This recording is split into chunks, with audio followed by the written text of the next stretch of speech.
OZONE 11 from iZotope is out for a few weeks now, and it's a very extensive plugin. It has loads of features and basically is a complete mastering package. And today I'm going to give a full walkthrough of this plugin. So let's get started.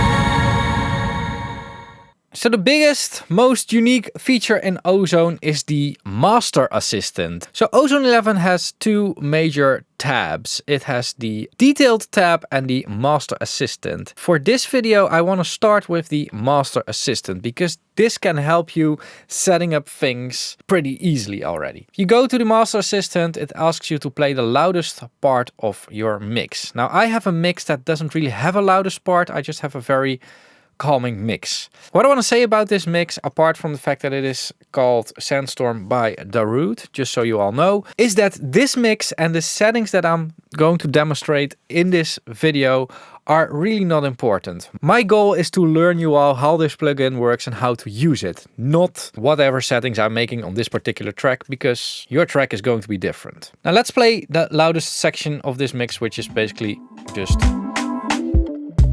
the track.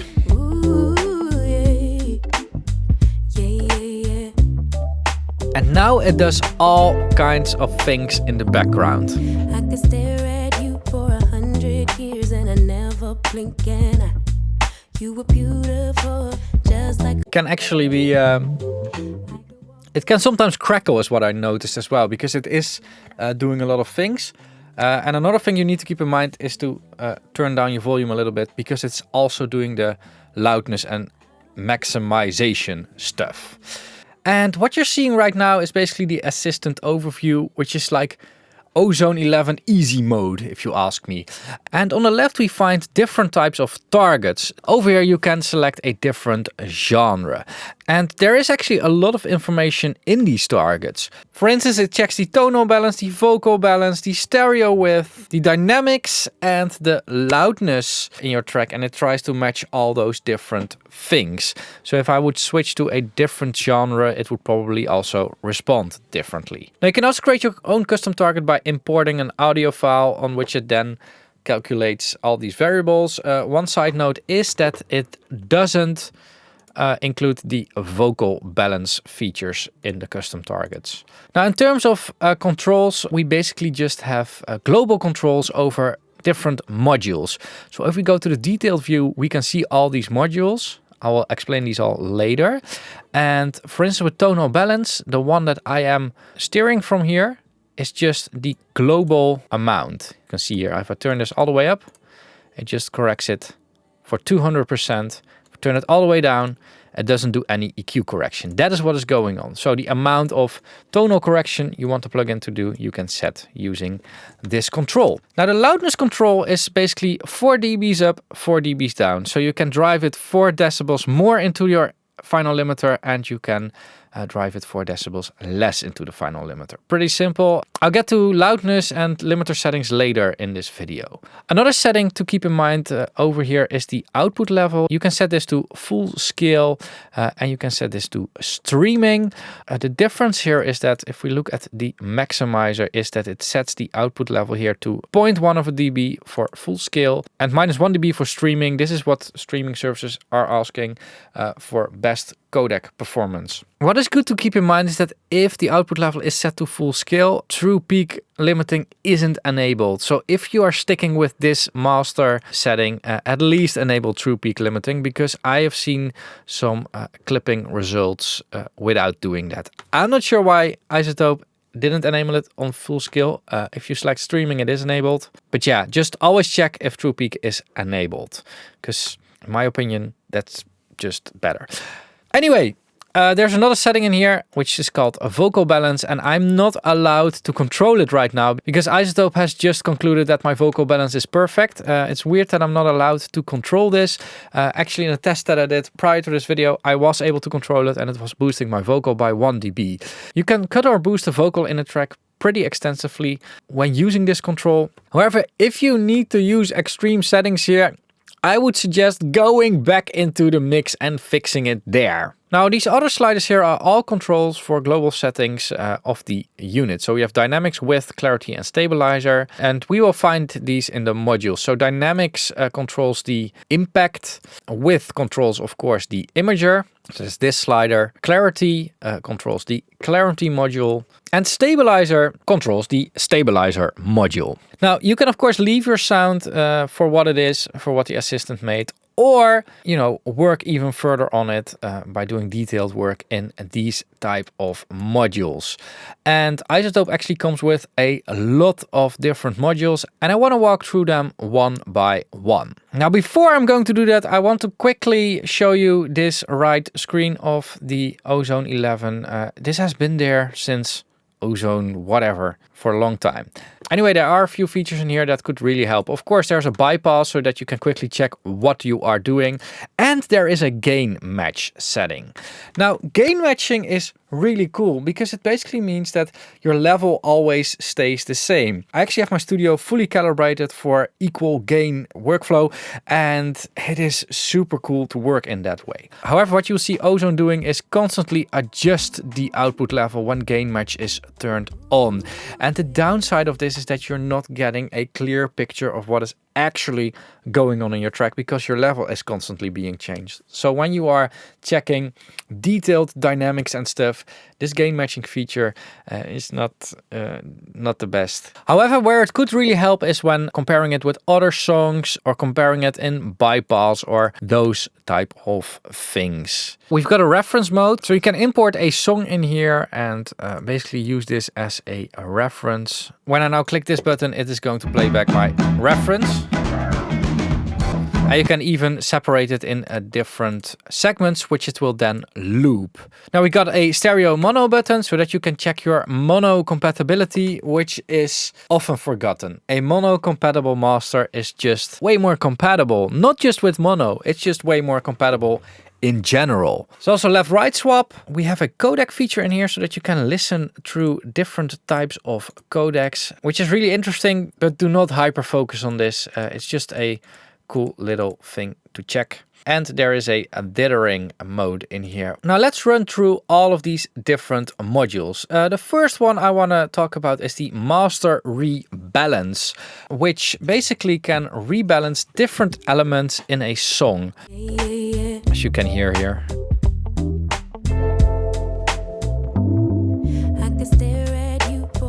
And it does do it very, very well. You were beautiful, just like a flower. I could walk with you for 1,000,000 miles and my feet would not get tired. Where you go, I'll go, winter or summer. Now, although OZONE is doing a pretty good job at this rebalancing, I always want to say that if it's possible to change something in the mix, just do it in the mix. Don't use these tools if it's not needed. But it is actually doing a really, really good job. Like, I wouldn't be ashamed of using this. Next module I want to talk about is the Match EQ. What you can do with the Match EQ is basically play back a piece of music. It will then capture the frequency spectrum of that piece of music. After that, you can play back your track that you want to apply that frequency spectrum to. It will capture that spectrum as well. And then it will create an EQ curve of the difference, which you can, of course, make a super detailed or very much smooth it out. And you can also, do it in an extreme form or in a as basic as you are looking for form. And as you can hear, this is going to sound very strange at extreme settings. What is also good to keep in mind is that you can limit these settings as well, like this. Like you can really box it in, so only apply it on the mids or whatever. Like that. Now the next feature in here is a bit weird. It's called low end focus. So how I would basically describe this is as a transient designer for the low frequencies. So what it does is it separates the high level and low level low frequency content. And so for instance, high level content would be the kick that punches through in the low frequencies. And it will basically make that difference bigger. So if you listen to the kick and we increase the contrast here, it's really trying to boost that kick. If we do it the other way around, it's going to try to cut out that kick. So this is basically a bit like a compressor, and we have two settings for this. We have smooth and punchy. Smooth is basically just a slower setting on that compressor.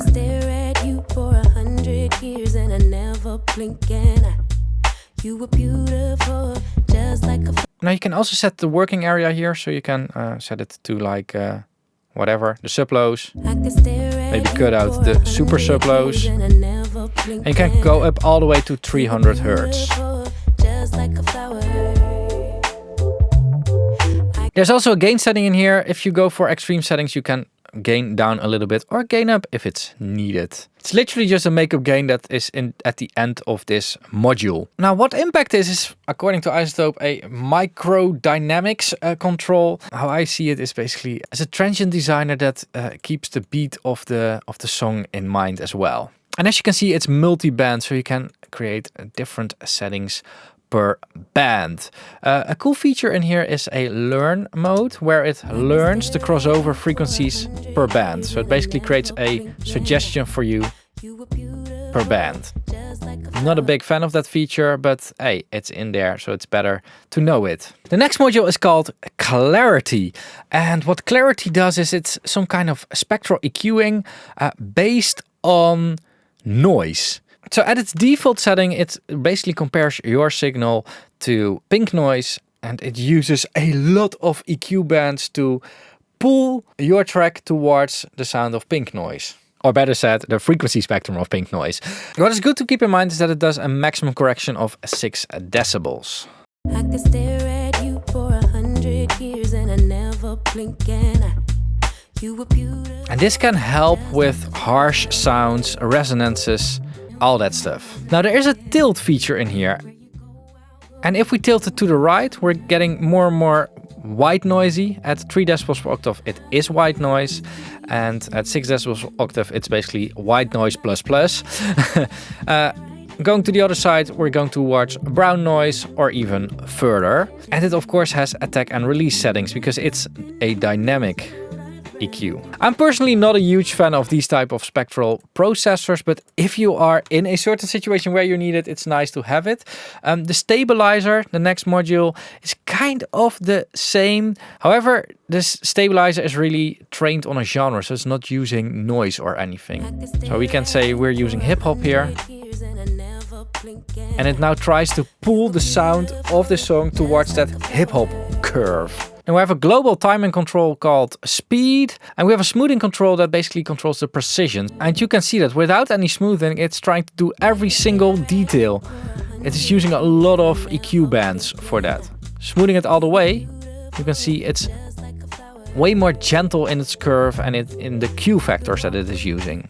Now another thing in here is tame transients, and that is basically making this thing respond immediately to every single transient that's in the music. So we see that it responds a lot quicker.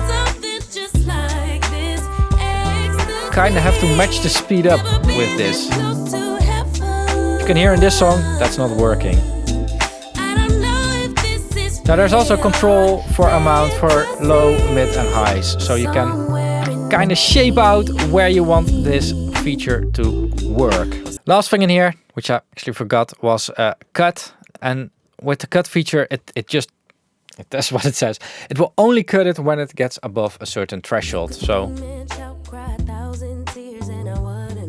it isn't trying to force things now. It's just basically limiting frequencies somewhere across the spectrum. Another kind of the same feature in here is the Spectral Shaper. You could scream and shout, cry 1,000 tears, and I wouldn't let fear win. And the Spectral Shaper is super, super, super aggressive. I mean, look at this, look at this. You could scream and shout, cry 1,000 tears, and I wouldn't let And what this thing is for, I mean, how I would use this is if you have a very dominant S sound. If you basically need to de-S a production, then you can calibrate this to the S sound.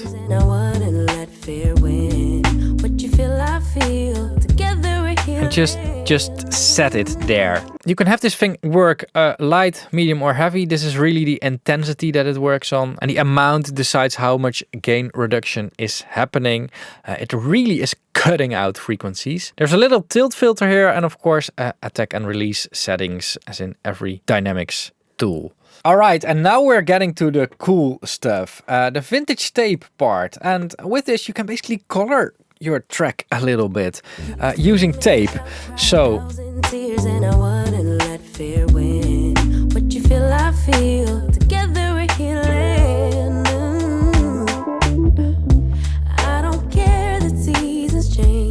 so you can drive the tape. You can change the speed. So the slower the tape machine, the more headroom it has. But the less high frequencies you're getting. The bias setting is really interesting. The more bias you're giving it, the more different the saturation is going to sound. It will get a bit raw, a bit more raw like that. And if we put it into the negative bias compared to positive, negative will sound a little bit more open, a bit more room for the high frequencies. Harmonics basically introduces a lot of even order harmonics. This is oftentimes called the analog warmed, tube warmed, whatever. Really just some warmth.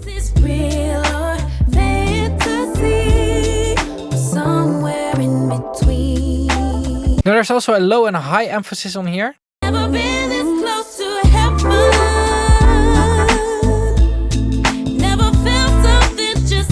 Which is like, you can see this a little bit as an EQ before the distortion, but it's not fully how it works. It's a bit more complicated than that. The high is the exact same thing, but then for the high frequencies. It's very subtle, by the way. Next up, a bit of the same is the exciter, which we can use with oversampling, which is, you know, kind of needed with an exciter, definitely when we're going into more extreme settings.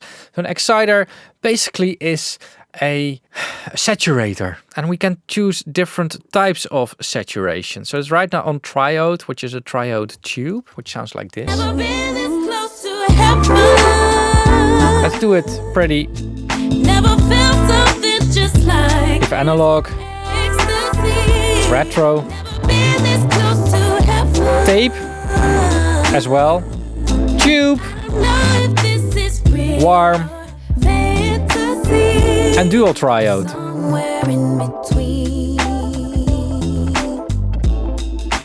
And the cool thing about this exciter is that it works in multi-band. So now we have 4 bands and we can do different excitement to the high frequencies compared to the mids, compared to the lows, compared to the mid lows. We can mix and match settings however we want. And we can also do some dry wet with the mix settings here.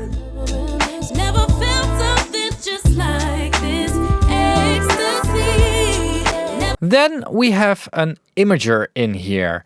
And with the imager, we can basically create more stereo width. Basically what everybody's using it for. Like this.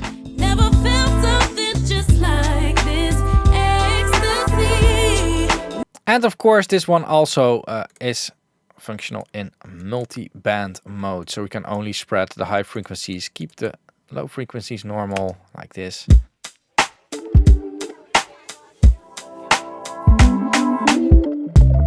However we wanna use this.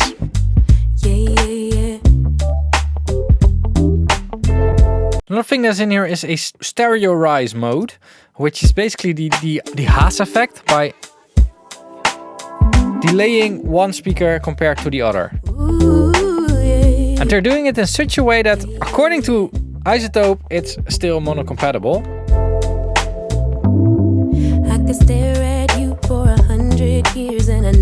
The second one is a reiteration of an older OZONE feature. Walk with you for 1,000,000 miles and my feet would not get tired. So it's a different way of stereoizing things. It's not needed for this song.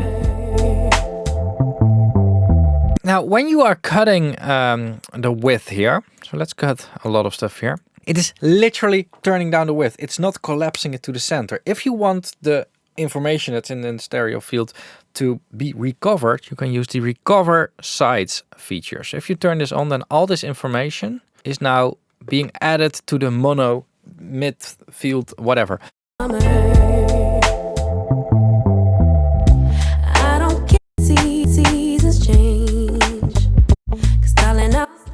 So that's all this information. And in this case, it's a very mono-compatible track. There's not a lot of unique information on the stereo sides.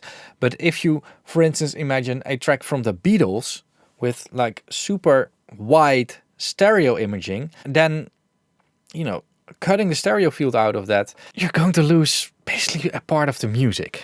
Now, this is also a good moment to introduce you all to this top bar here. There are a few features on here that I want to show. There are a few plugin dependent view changes that you can set here, and there's a delta solo. And using the delta solo, you can listen to the difference that this particular module is making. So it's literally the difference in signal. It's basically a null test between with and without this plugin, as you can hear here.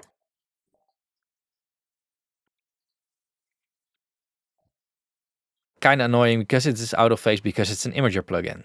Now, if we switch views in here to the center button, it shows us our polarity, mono compatibility, whatever you want to call it. And we can see we're pretty good here. Let's see if we can. No, we can't even get it out of phase. And the last setting here shows us our stereo field, so we can see how stereo we actually are. As you can see here, will now completely collapse to mono. Now, next up is the equalizer, and yeah, I mean, what can we talk about an EQ? An EQ is an EQ, right? Well, there are a few interesting things going on here.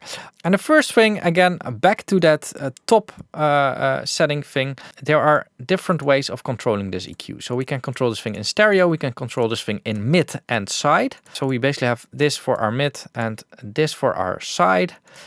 We can control this thing in left plus right. So we can EQ the left channel different from the right channel. Sometimes that's needed.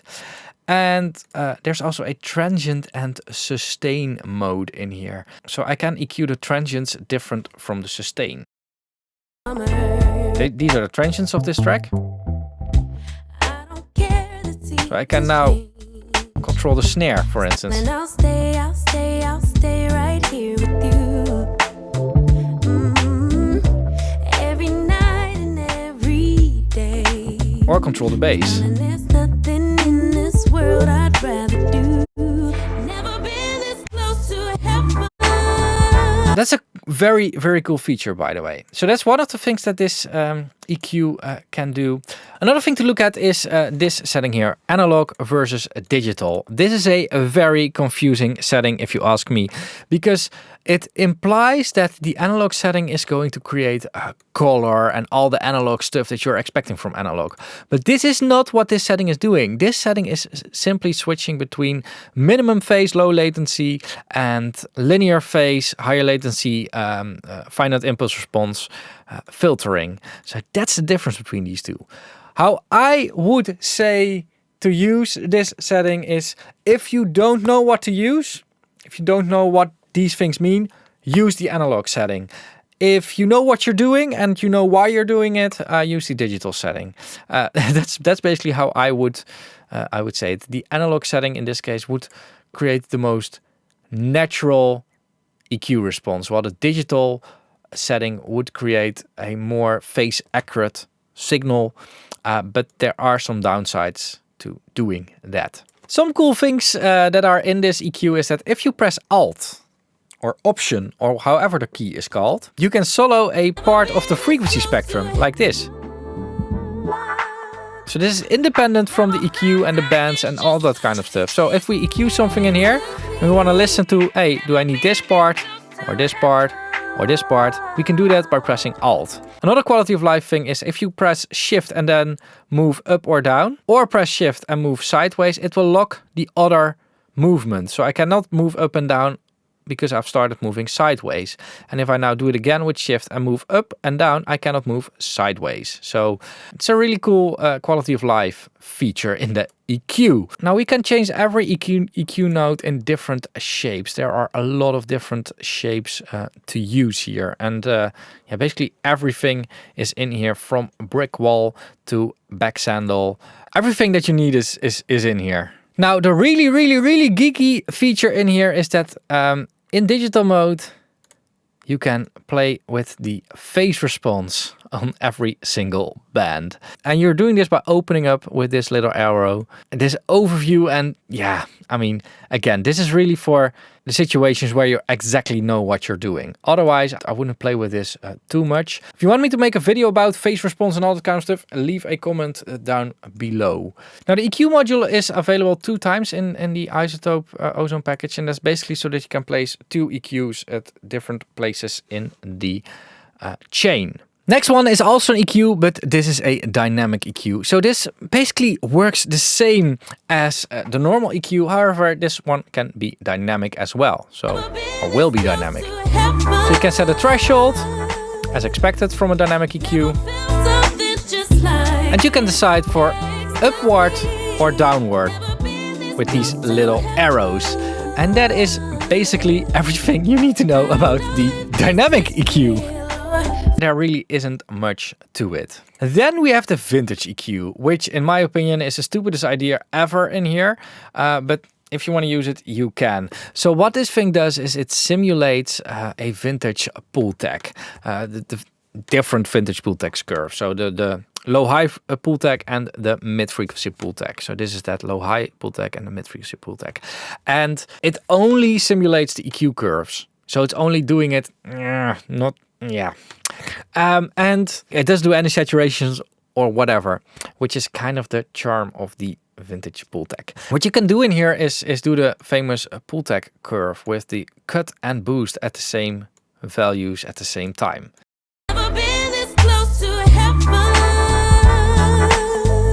And it gives a really cool punch thingy to your sound.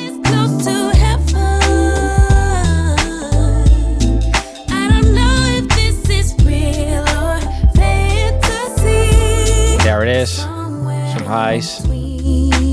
So just the nice, vintage curves that are in here. If you're looking for it, it's in here, but I'm not a fan. Then the next big module in here, which is the dynamics module. This is a compressor that can also be multiband like this. And it's just the same compressor, but then with a multiband filter in front of it. There are a few features again in the top bar here. We have the crossover view where we can select the different bands. We have the gain reduction view, which shows the gain reduction for this particular band, like the history of it. You can switch bands, and that switches the view as well.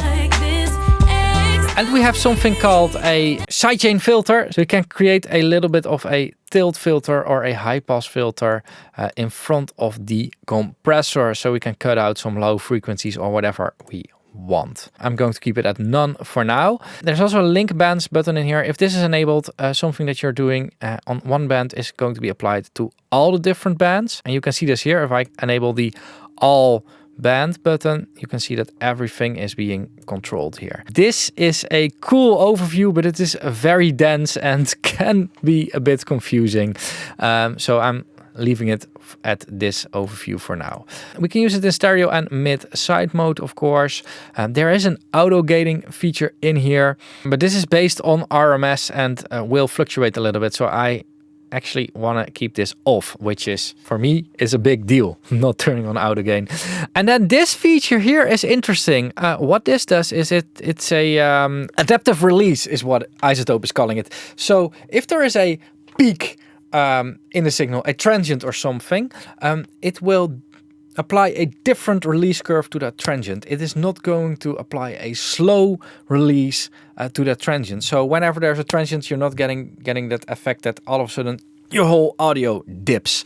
Really cool. It's a bit of the same as the auto fast in the Illusia Compressor. Now, when it comes to the rest of the dynamic settings, there are actually two parts of this compressor. It's a compressor and a limiter. And the limiter is having a much tougher setting than the compressor. It's basically a two-stage compressor or dynamic. So you can set a threshold at which it will start compressing and a threshold at which it will start limiting. And we can change the settings per these features here.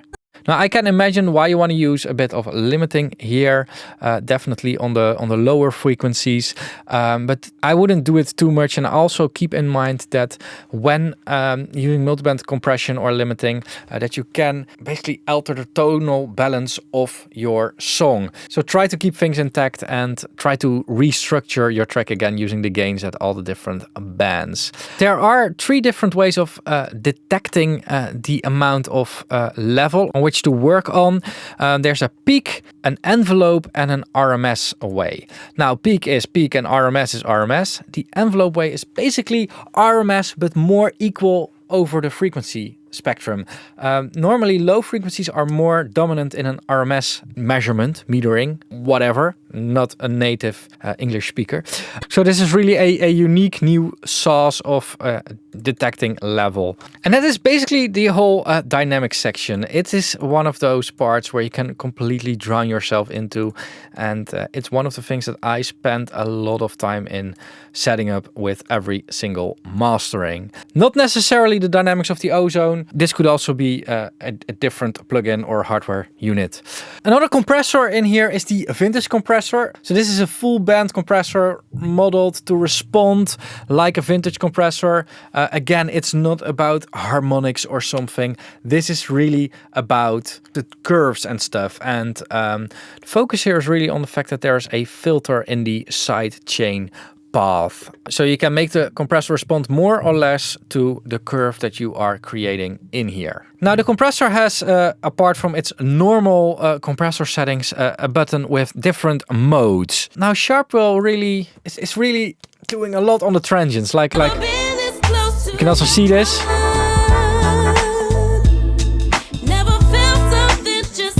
While smooth tries to be more relaxed and more smooth. That's why it's called like that.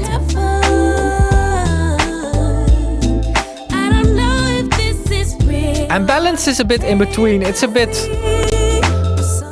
you can almost call it like it really tries to anticipate as well as possible to the signal. Then we have the vintage limiter module, which according to iZotope is modeled after the Fairchild 670. It doesn't show like that. Like, that's the cool thing about iZotope. They at least make a good user interface. They try to. Now let's make this thing work a little bit. And we have three different modes. We have analog mode, which is like, you know, very smooth limiting. You can hear it work a little bit on the low frequency as well. We have tube.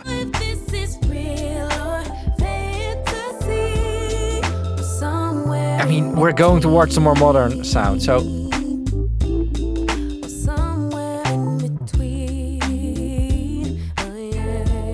And we have modern.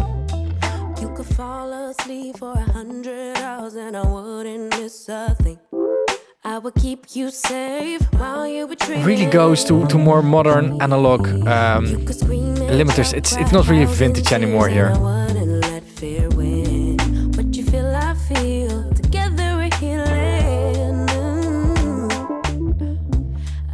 There's also a character setting in here, and the character is not the character in terms of how saturated it sounds. The character is just time constant. The timing, the the attack release, that kind of stuff. So the higher the character, the slower the limiter response.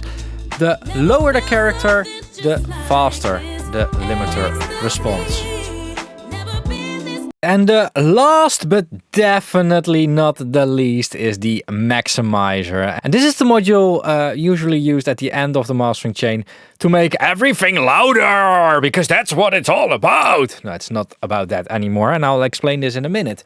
But first, the maximizer. So the first thing that I always like to enable in maximizers, limiters, whatever, is this button here, which is a constant gain button. So if I gain up now towards the ceiling of the limiter, it automatically gains the same amount down as well. Benefit of that is that what you will hear is at the same level, so you're not being tricked by the loudness bias. I do indeed turn this feature off when I'm done with it, so I'm turning it off and then put it to the appropriate output level depending on the platform that it is going to be released on. Anyway, we can push this thing up and yeah, it will start limiting. It's just as simple as that. However, this limiter has a lot of different modes, basically. These are IRCs, Intelligent Release Control modes. And well, look at this. These are all the different modes in here. And I want to talk through them all one by one. What I want to say is that although these are numbered, 4 isn't better than 1 or something. It's just different. So keep that in mind. Don't immediately go to like IRC 4 modern because that's the highest and most modern and the best, because that's not how audio works. So IRC low latency is basically the simplest setting for the limiter. It is a low latency and also low CPU consumption mode. And it's basically the light version of the IRC1 mode. And what IRC1 is doing is it's creating a difference between transient content and tonal content. So the release of the limiter reacts quicker to transient. So it really quickly releases a transient, basically to reduce pumping. And it will slowly release on tonal content, on longer, most of all bass content. It will release a lot slower. It will automatically detect this in the background. Really cool technology. Because it releases slower, you have a lower distortion, because the release thing is the thing that is creating a lot of distortion in limiters. The IRC2 setting is basically doing the same thing, but it is optimized for transients a lot more. It's definitely a good one when you're using a lot of limiting. Like that.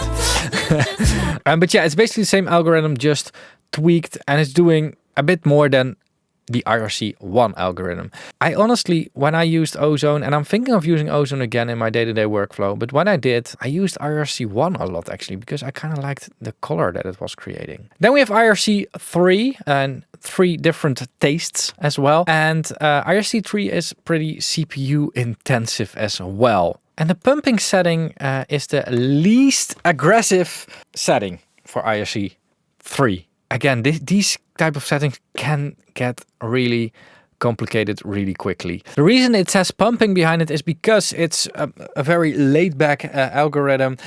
It can create some pumping on the sound. And sometimes that's what you want. So they're just giving you the option for that. Then you have the balanced mode, which is like the most balanced setting, the perfect in-between setting for how aggressive the intelligent release control should work. And according to iZotope, this is the most transparent setting. We also have a crisp setting. When we're getting into these modes, the algorithm will start to prefer distortion instead of pumping. So it's a bit of the balance between those two things. We're going to get into distortion a bit more. And the last one is clipping, where it basically aggressively clips the signal rather than going into pumping mode. Then we have IRC4, which is kind of impossible for me to run. IRC3 was already difficult, but IRC4 is impossible for me to run on my 96 kilohertz setup and a screen recording going on as well. So I can only talk about these settings. But yeah, you can try them out yourself, of course, in OZONE. Yeah, it's really aggressive on the CPU, and it it will also introduce some latency, probably. I'm pretty sure it will introduce latency. So the classic mode is a bit more traditional way of limiting. iZotope is actually referring to this as a bit like their older limiting algorithms. Modern mode is again basically the balanced setting, and a transient mode is really trying to preserve all the transients without pumping and everything. It's the most complex setting that is in here. That doesn't mean that it will always sound good on your track, but it is the most complex, intensive setting in here.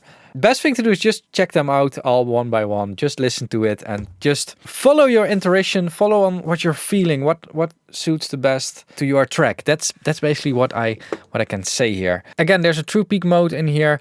This does increase the CPU usage a little bit, but basically just always turn it on. The character mode already explains itself. This controls the attack release settings, like the amount of time it gets to attack and to release. And of course, the quicker it can attack and release, the louder your track becomes. And it goes all the way up to clipping. The slower it gets, the less loud your track becomes, basically. There are a few helpers in here. Helpers is how I would call them. Upwards compression. With the upwards compression, you can add a little bit of gain, volume boost, upwards compression during quiet parts in the music. So it will automatically gain those parts up a little bit, so that those will also hit the limiter. Let's see if I can demo this in IRC1. Yeah, here you can see. Here we have a quiet part and it gains it up a little bit.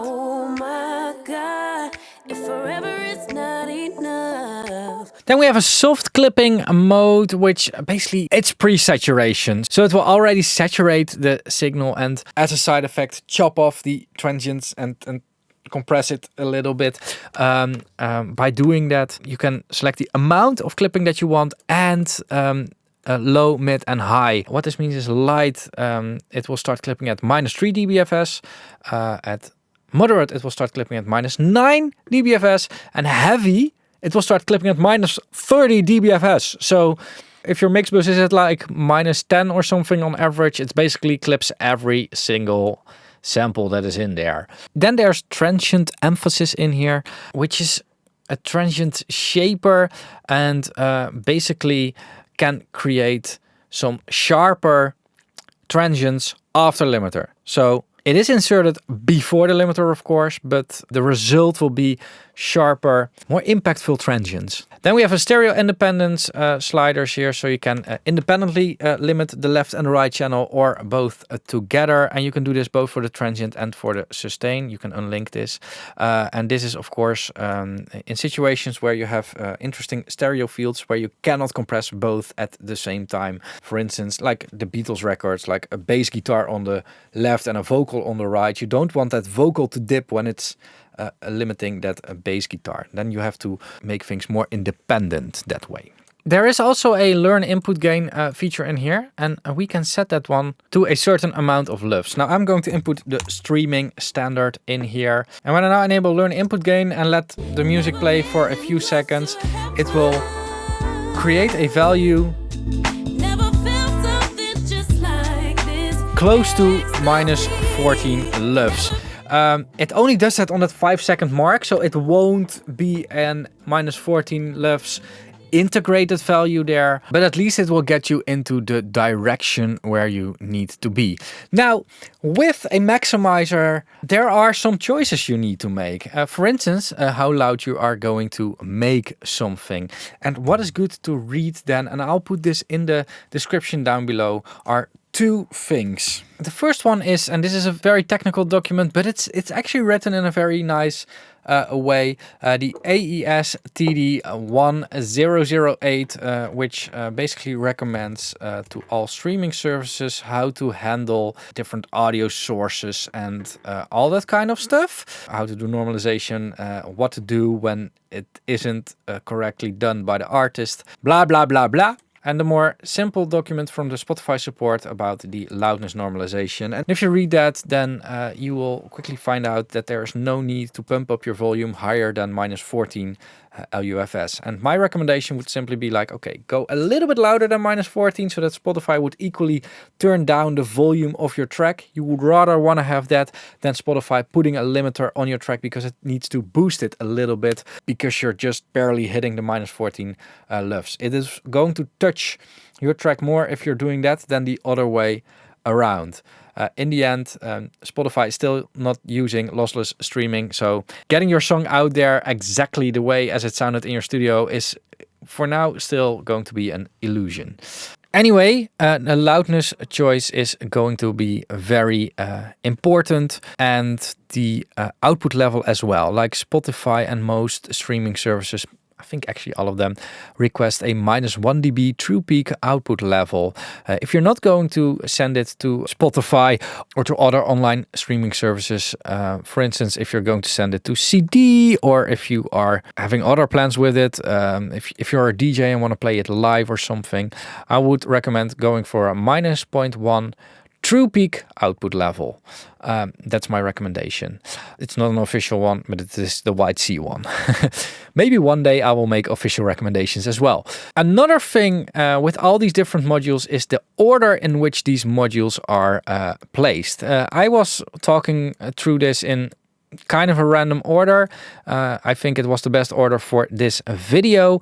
However, what you have to keep in mind is, for instance, if you use an exciter and an equalizer, if you use the equalizer after the exciter, then the equalizer will also push up the excitement that you created. An exciter can create some extra high frequencies, and the equalizer will then push up those high frequencies as well. If you put that EQ in front of that exciter, it will actually feed the exciter with more high frequencies, and thus the high frequency band would respond a little bit more. So ordering of the mastering chain is really a philosophy of its own. And there are 1,000 theories on the internet about this, and there are people that are swearing by certain ways of doing it, and they will probably say to you that it is the only correct way of doing it.